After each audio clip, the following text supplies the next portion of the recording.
Welcome to our channel. Today we how to subscribe to Google Cloud Billing Notifications, beginner guide step by step clearly. To get started with Google Cloud Billing Notifications, begin by signing in to your Google Cloud Console. Navigate to the left-hand sidebar and click on the billing option.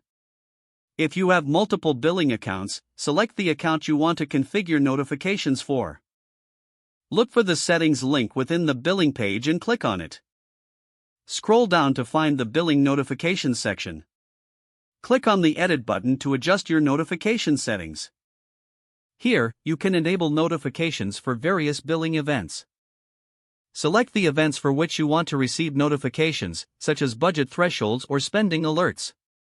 Enter the email addresses you want to notify under the Notification Recipients section.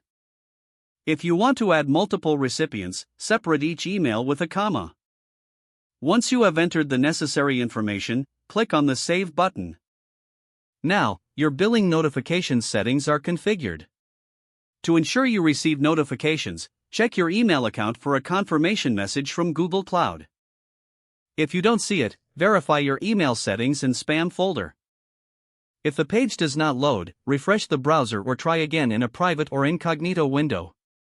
Make sure you are using the correct email address, then retype it carefully to avoid small typos. If your password is not accepted, use the reset option and create a new strong password you can remember.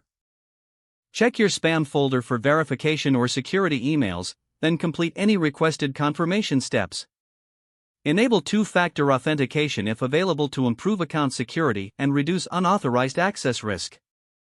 After signing in, review your profile details so your contact information and settings are accurate and current. If you see an error message, note it down and try again after restarting your device and internet connection. Log out when you finish, especially on shared devices, to keep your account and payment information secure. If the page does not load, refresh the browser or try again in a private or incognito window. Make sure you are using the correct email address, then retype it carefully to avoid small typos. If your password is not accepted, use the reset option and create a new strong password you can remember. Check your spam folder for verification or security emails, then complete any requested confirmation steps.